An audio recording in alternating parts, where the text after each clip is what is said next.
I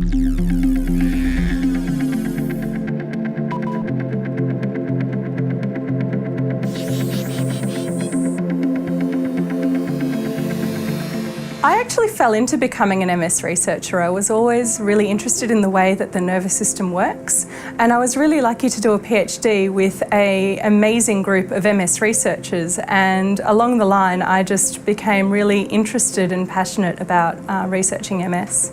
So I began to have an interest in MS because I'd had my research prior to working in the MS field was looking at stem cell biology, and it seemed at the time that was working in the MS field, the potential for stem cell modulation or stem cell treatment would be one of the more tractable kinds of diseases of the brain and spinal cord that could be addressed using those approaches.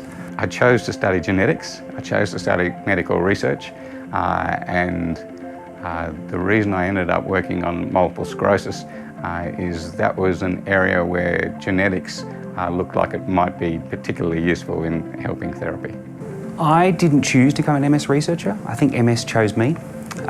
We were looking at actually sunlight effects on skin cancers, and it occurred to us that sunlight has a number of health benefits as well. And it turned out that there was some great research being done, that had been done already by lots of people, particularly those in Australia, on looking at the relationship between sunlight exposure and multiple sclerosis, and there's a very strong correlation between those two events.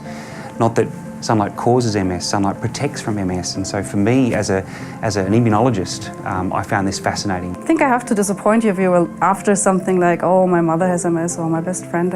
I don't know, of course I know people with MS, but I don't have this personal involvement story. It's just that, as I said, I know people with MS, and I know everybody does, and I just think it's such a devastating disease, and it definitely needs a lot of intellectual and research input to do something about it, to help these people. MS is a disease that involves an interaction between the immune system, arguably the most complicated biological system in the body, and the central nervous system, our most precious tissue. And when the immune system loses its ability to auto-regulate and protect the central nervous system, that's an incredibly complicated mechanism and breakdown of auto-regulation.